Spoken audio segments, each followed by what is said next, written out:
Can you tell us what you remember about the battle? We'd been fighting for a while.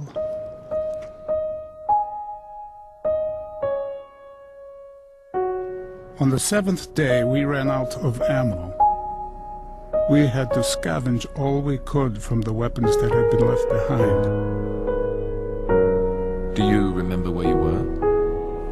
When Master Chief armed his grenade, I was in the back of an overturned Warthog firing an M41.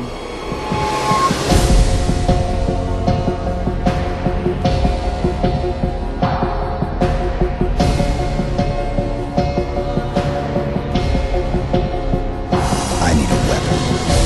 How did you manage to keep it together? We knew Master Chief was still in the fight.